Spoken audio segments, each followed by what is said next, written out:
ఆలోచించాలి. ఏం చేయాలి? ఆలోచించాలి. రెండో విషయం, మనము ఆలోచించాలి. ఆలోచించాలంటే చూడండి ప్రియులారా, ఒక మాటని హగ్గయి గ్రంథం 1వ అధ్యాయము 5వ వచనము.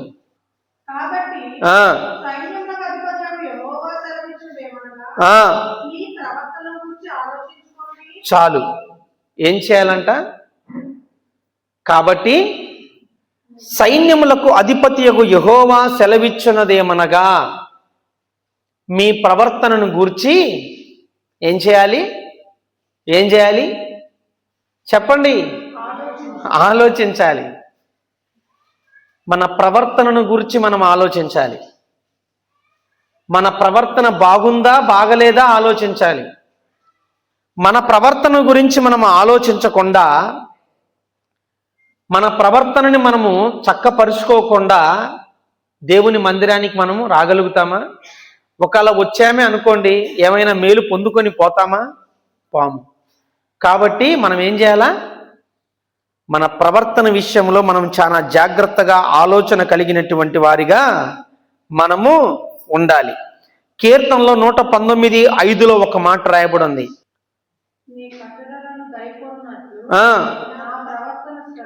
నా ప్రవర్తన స్థిరపడి ఉండిన ఎంత మేలు. మన ప్రవర్తన స్థిరపడకపోతే మనకి మేలు ఉంటుందా? ఉండదు. ప్రవర్తన అనేది స్థిరపరచబడాలి. స్థిరంగా ఉన్నవాడికి ఏమొస్తుందట? ఇప్పుడు ఒకటి స్థిరంగా ఉందండి. ఉదాహరణకి ఒక గ్లాసులో నీళ్లు పోస్తున్నాము, లేదా ఒక మనిషి నీళ్లు పోయమని ఇటు ఏదైనా పెట్టాడు, లేదా పంపు కింద మనం ఏదైనా ఒక బిందె పెట్టాం. ఇప్పుడు ఆ బిందెని కదుపుతా ఉన్నాం అనుకో, అటు ఇటు నీళ్ళు అయితే పడతాయి ఒక దగ్గర, కానీ దాన్ని అటు ఇటు కదుపుతా ఉంటే బిందె నిండిద్దా? అది నిండాలి అని అంటే ఏమవ్వాలి? స్థిరంగా ఉండాలి. ఇప్పుడు ఏమి స్థిరంగా ఉండాలి? మన ప్రవర్తన స్థిరంగా ఉండాలి. చాలా మంది ప్రవర్తన ఎలా మారిపోద్దంటే ఒక్కొక్క సమయంలో వేరు వేరు రీతులుగా ఉంటది. అర్థమైందా? ప్రవర్తన మారకూడదు. దేవుని సన్నిధికి వస్తున్నామంటే మన ప్రవర్తన ఎలా ఉండాలి? మారకూడదు. స్థిరమైన ప్రవర్తన కలిగి ఉండిన ఎడల నాకు ఎంత మేలు. స్థిరమైన ప్రవర్తన లేకపోతే మేలు పొందుకుంటామా? పొందుకోలేం. కాబట్టి నేను అంటాను, ఈ 2026వ సంవత్సరములో మన ప్రవర్తనను మనము చక్కబెట్టుకొని స్థిరమైన ప్రవర్తన కలిగిన వారిగా మనము నడిచిన ఎడల ఈ 2026వ సంవత్సరము ఒక శ్రేష్టమైనటువంటి సంవత్సరముగా మన జీవితంలో ఉండునుగాక. కాబట్టి గమనించండి ప్రియమైన దేవుని బిడ్డలారా, మన ప్రవర్తన స్థిరమనేదిగా ఉండాలి. చూడండి ఇంకొక మాట, సామెతలు 21:29లో చూస్తే, సామెతల గ్రంథము 21వ అధ్యాయము 29వ వచనము. భక్తిహీనుడు తన ముఖమును మార్చుకొనును, యథార్థవంతుడు తన ప్రవర్తనను. చూడండి, ఈ మాట అర్థమైందా? ఎవరికైనా అర్థమైందా? ఒకసారి మళ్ళా నేను చదువుతున్నాను, వినండి. భక్తిహీనుడు తన ముఖాన్ని ఏం చేస్తాడంట? మార్చుకుంటాడంట. అర్థమైందా? మార్చుకోవటం అంటే ఏంది? కొంతమంది ఏదన్నా ఫీల్ అయినప్పుడు ముఖాలు వెంటనే ఏమైపోతాయి? చిన్నవైపోతాయి. కొంతమంది ముఖాలు అంటే మాట వరుసకు అక్కడ మార్చుకోవడం అంటే నల్లగా అయిపోతాయి అని చెప్పనమాట. అర్థమైందా? ఇప్పుడు ఇక్కడంట భక్తిహీనులు దేవుని వాక్యము వింటున్నప్పుడు ఆ వాక్యానికి తగినట్టుగా స్పందన ఎలా రావాలండి?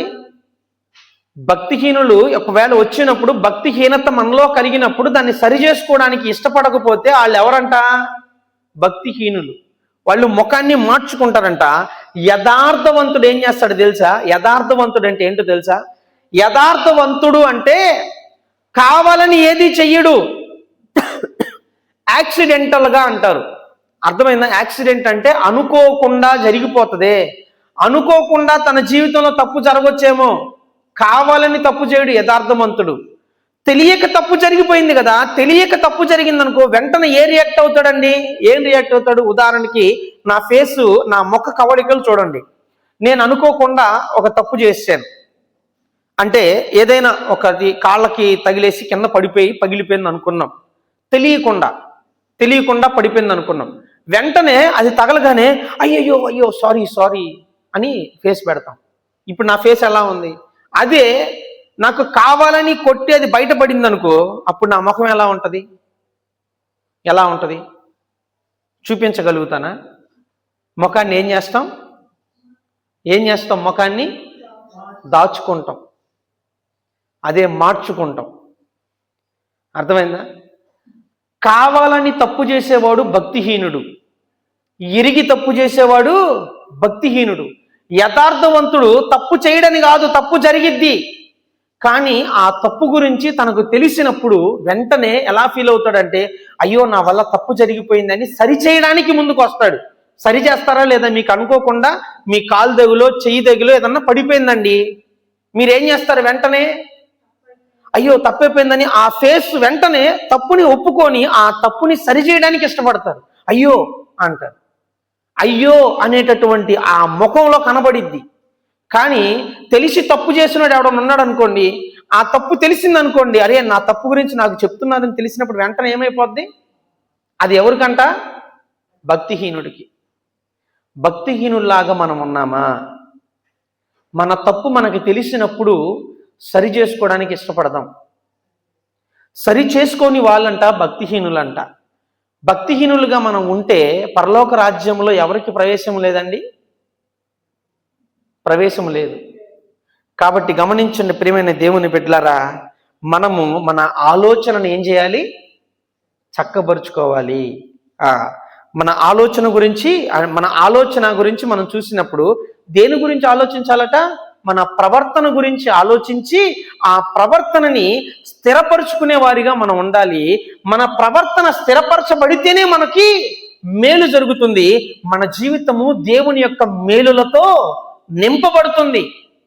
అర్థమవుతుందా? ఒకవేళ అలా స్థిరపరచకపోతే అటు ఇటు తిరుగుతూ ఉన్నాం అనుకోండి, ఎవరన్నా మీరు బియ్యం కానీ ఏమన్నా పోస్తారనుకో, ఆ రోజులు ఎవరన్నా వచ్చి అడుక్కునే వాళ్ళు, లేకపోతే ఏదో ఇట్లా నీళ్లు పట్టుకోవటమో బియ్యం పట్టుకోవటమో లేకపోతే ఇంకేదైనా పట్టుకున్నప్పుడు పట్టుకునేవాడు సరిగ్గా పట్టుకోకపోతే అటు ఇటు పోతుంటే ఏం చేస్తారండి?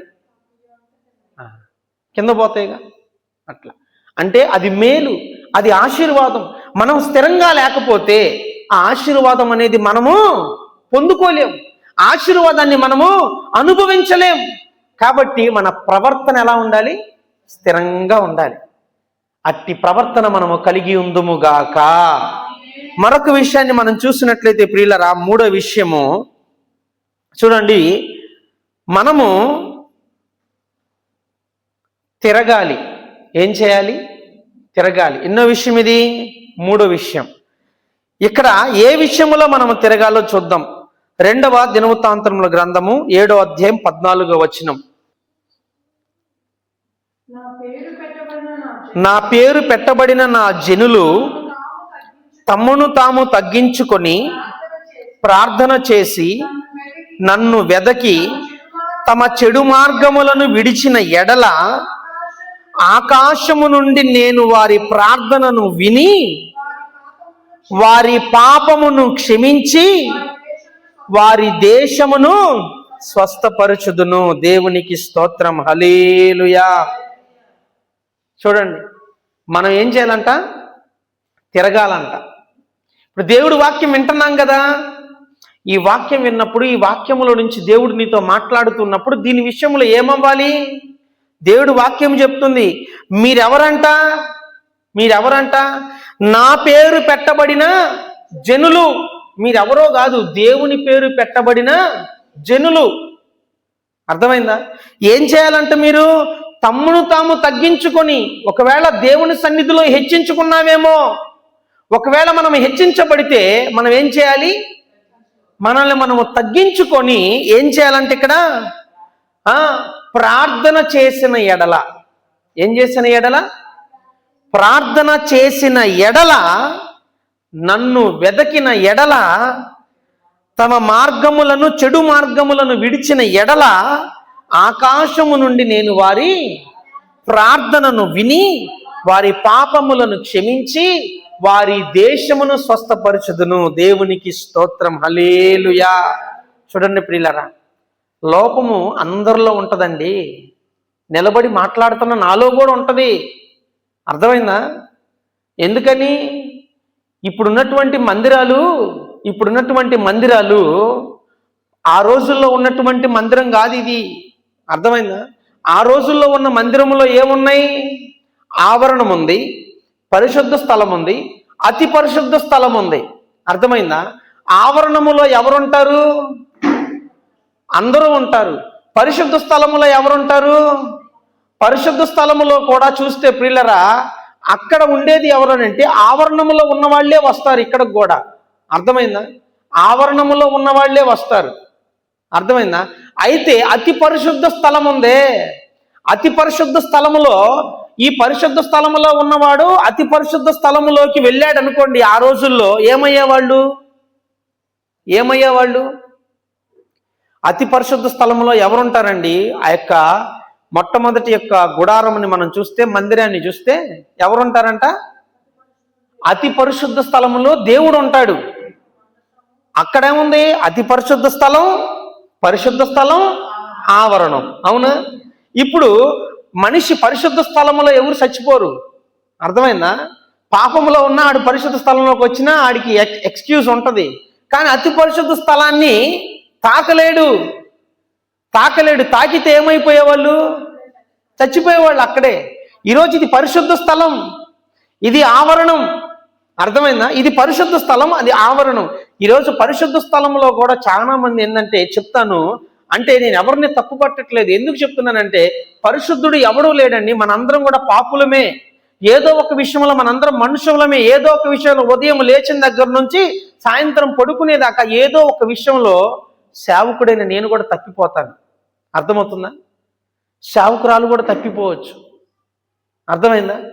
కాబట్టి గమనించాలి, మీరైనా నేనైనా ఎప్పుడు ఏం చేయాలి? మనం వాక్యపు వెలుగులో మనల్ని మనం సరి చేసుకోవాలి. సేవకురాలు ఏం చేస్తారు? వాక్యాన్ని చదువుతారు. ఇప్పుడు వాక్యాన్ని చదివి మమ్మల్ని మేము సరి చేసుకుంటూ మీకు చెప్పాలి. అర్థమైందా? మమ్మల్ని మేము సరి చేసుకుంటూ మీకు చెప్పాలి. ఇంకా చెప్పాలంటే, పాస్టమ్మ గారు నేను ఎక్కడికి వెళ్తుంటాం? మేము అనేకమైనటువంటి కూడికలకి వెళ్తూ ఉంటాం. వెళ్తా ఉన్న దగ్గర కూడా సేవకులు వాక్యం చెప్తా ఉంటారు. మాకంటే చిన్నవారు వాక్యం చెప్తారు, మాకంటే పెద్దవారు వాక్యం చెప్తారు. వాళ్ళు చెప్పినప్పుడు మాకు వినబడుతూ ఉన్నప్పుడు, మాలో ఉన్న లోపాన్ని మేము తెలుసుకున్నప్పుడు ప్రియులరా, మేము కూడా అయ్యో తప్పు చేశామా అని ఆ యొక్క ప్రవర్తన మనలో ఉండాలి. అర్థమైందా?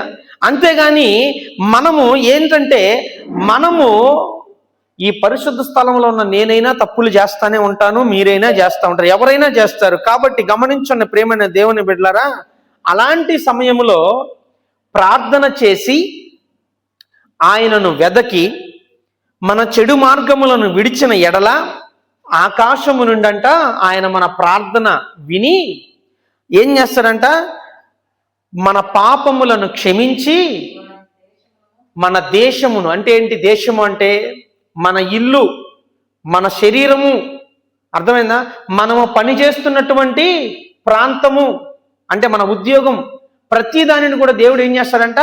బాగు చేస్తాడంట. అలా బాగుపడాలి అని అంటే ప్రియులారా, నేను అంటాను, మనల్ని తప్పుల్ని మనం ఏం చేయాలా? తెలుసుకొని మనల్ని మనము తగ్గించుకొని ప్రార్థన చేయాలి. కాబట్టి గమనించండి ప్రియమైన దేవుని బిడ్డలారా, ఆ రీతిగా మనం ఏంటంటే మన యొక్క పాపపు స్థితి నుంచి మనము దేవుని వైపు తిరగాలి, దేవుని వైపు మరలాలి. అలా మరలకపోతే మనము ఎంత ప్రయాసపడినా వ్యర్థమే. మొన్న ఒక రోజు నాకు నిన్నటి దినాన ఒక విషయం గుర్తొచ్చింది. ఏమని గుర్తొచ్చిందంటే, మొన్న కూడా నేను మీకు చెప్పాను ఈ విషయం. మనమందరము నిజం చెప్పాలంటే, ఇప్పుడు అంకుల్ ఉన్నాడు, దేవరాజ్ అంకుల్కి ఆదివారం పని ఉండిద్దా ఉండదా? ఉంటుంది. ఆయన పనికి వెళ్తే 900 రూపాయలు ఆయనకి డబ్బులు వస్తాయి. అవునా? ఇప్పుడు అక్క ఉంది, హెప్సిబా అక్క ఉంది. హెప్సిబా అక్క పనికి వెళ్తే ఆమెకి డబ్బులు వస్తాయా రావా? వస్తాయి.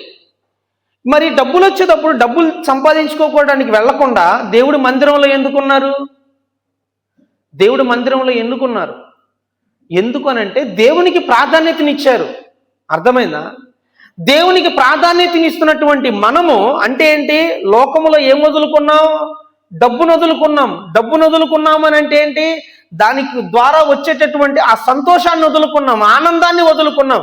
వాటన్నిటిని వదులుకొని మనం మందిరానికి వస్తున్నామే, లోకములో మనకి కావాల్సినవన్నిటిని పెంటతో సమానంగా ఎంచుకున్నామే. అలా ఎంచుకొని మనం మందిరానికి వస్తున్నప్పుడు చిన్న చిన్న విషయాలను బట్టి మనం పరలోకం మిస్ అయిపోతే ఉపయోగం ఏమన్నా ఉందా? ఉపయోగము ఏమీ లేదు. కాబట్టి అనాలనుకున్నానంటే,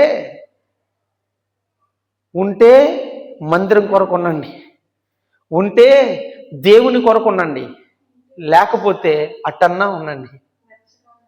అందుకే దేవుడి వాక్యం అంటది, నువ్వు నిలువెచ్చలుగా ఉండమాక, ఉంటే వెచ్చగా అయినా ఉండు, చల్లగా అయినా ఉండు, నిలువెచ్చలుగా ఉండమాక.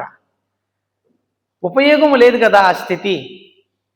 మీరు వస్తున్నారు, చక్కగా మీరు కష్టపడుతున్నారు, చేస్తున్నారు, మందిర పరిచయం చేస్తున్నారు, అంత బాగుంది. కానీ చిన్న చిన్న విషయాల్లో మన యొక్క పరలోక రాజ్యం మనము దేని కొరకైతే నిరీక్షిస్తున్నామో ఆ నిరీక్షను మనము కోల్పోతే, ఎందుకండి ఇక్కడ అనుభవించట్లేదు, అక్కడ అనుభవించము, ఇక్కడన్నా అనుభవిద్దాం, అక్కడ అనుభవించకపోతే?